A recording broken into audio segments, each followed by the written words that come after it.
করেন, আল্লাহর কাছে চান, বেশি বেশি চাইলে খুশি হয় কে? তার মানে প্রথম ঘোষণা হলো ফাইদা ফারাগতা ফানসাব। প্রথম নির্দেশনা হলো নবী, যখনই আপনি অবসর পাবেন ইবাদত করবেন এবং দোয়া করবেন, বেশি বেশি আল্লাহর কাছে চাইবেন। 2 নাম্বার দিক নির্দেশনা হলো ওয়াইলা রব্বিকা ফারগাব, সব সময় আপনি আপনার আল্লাহর দিকে মনোনিবেশ করবেন। বিপদে পড়লে ডাকবো কারে? আমাদের অসুস্থতাকে সুস্থতায় পরিণত করে দিতে পারে কে? চাকরির জন্য পাগল পাড়া, চাকরি নাই, চাকরির ব্যবস্থা করে দিতে পারে কে? বিদেশে যেতে মনে চায়, পাসপোর্ট দিয়ে রেখেছি, ভিসা নাই, ভিসা লাগাই দিতে পারে কে? কিন্তু আমরা দুঃখ কষ্ট বেদনা কিছু একটা হইলেই সবার আগে আল্লাহরে শেয়ার করার আগে ফেসবুকে শেয়ার মেরে দেই। আছে না নাই? আপনাদের ফেসবুক অ্যাকাউন্ট আছে নাকি? কার কার আছে দেখি?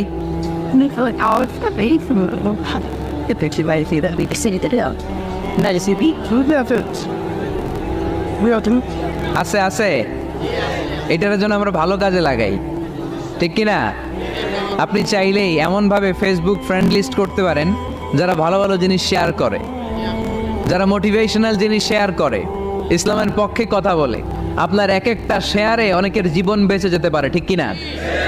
একজন মুমূর্ষ রোগীকে বাঁচাতে রক্তের প্রয়োজন, রক্তের গ্রুপ এ পজিটিভ, যারা রক্ত দান করতে আগ্রহী তারা এই নাম্বারে যোগাযোগ করুন।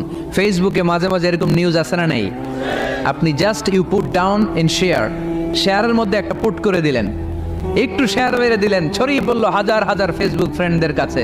তাদের অনেকে ব্লাড দিতে আগ্রহী, সে তাড়াতাড়ি যেয়ে সেখানে ব্লাড ডোনেট করে আসলো। আপনার একটা শেয়ারের কারণে বেঁচে গেল অনেকগুলো প্রাণ। চিল্লা এখন ঠিক কিনা? রক্তদানের মতো শ্রেষ্ঠ ইবাদত হতে পারে? আমরা মনে করি শুধু জিকিরি ইবাদত, আমরা মনে করি শুধু নামাজি ইবাদত।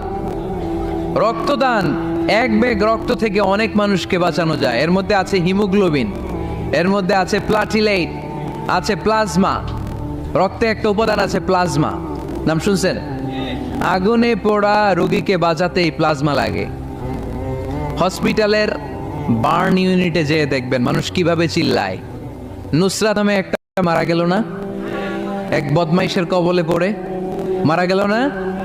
তাকে আগুন জ্বালিয়ে দেওয়া হয়েছিল তার গায়ে, তার প্লাজমাগুলো জ্বলে গিয়েছিল। আগুনে পোড়া রোগীর যে কি কষ্ট, একটু দেখার জন্য হসপিটালের বার্ন ইউনিটে যাবেন, দেখবেন যে কি কষ্টে আছে তারা। এই প্লাজমাগুলোকে অনেক সেন্টিগ্রেড তাপমাত্রা নামিয়ে ঠান্ডা করে দেহে পুশ করা হয়। আপনার এক ব্যাগ রক্ত থেকে প্লাজমা আলাদা করা হবে, প্লেটলেটস আলাদা করা হবে, হিমোগ্লোবিন আলাদা করা হবে, শ্বেতকণিকা, লোহিত কণিকা আলাদা করে অনেকগুলো মানুষ বেঁচে যাবে। এজন্য ফেসবুক থাকাটা দোষের কিছু না, তবে ভালো কাজে আমরা ব্যবহার করব, ঠিক কিনা? আপনার ফেসবুক শেয়ারিং আপনার জান্নাতি বানাতে পারে, আর আপনার ফেসবুক শেয়ারিং আপনার জাহান্নামের লাকড়ি বানাতে পারে। চিল্লায় বলেন ঠিক কিনা? So the decision is yours, সিদ্ধান্ত আপনাকে নিতে হবে আপনি কিভাবে করবেন। যে কোনো বিপদে ওয়াইলা রাব্বিকা ফারগাব, কোনো দিকে মনোনিবেশ না করে কার দিকে মনোনিবেশ করব? যে বিপদ আপদ ফেসবুকে শেয়ার করার আগে শেয়ার করব কার কাছে? আমাদের যার যা লাগে আল্লাহ সব যদি দিয়ে দেয়, আল্লাহর ধনভাণ্ডারের 1 ইঞ্চিও কমবে? হাদিসে কুদসিতে আল্লাহ বললেন, লাউ আন্না আউওয়ালাকুম ওয়া আখিরাকুম ওয়া ইনসাকুম ওয়া জিন্নাকুম, পৃথিবীর সব জিন, পৃথিবীর সব মানুষ বিশাল মরুভূমিতে দাঁড়িয়ে যদি আমার কাছে চাইতে শুরু করে, আল্লাহ এটা দাও, ওটা দাও, ওটা দাও, আমি আল্লাহ তোমাদের সব চাহিদাও যদি মিটিয়ে দেই, আমি আল্লাহর ধনভাণ্ডারের 1 ইঞ্চিও কমবে না। এজন্য চাইবো কার কাছে?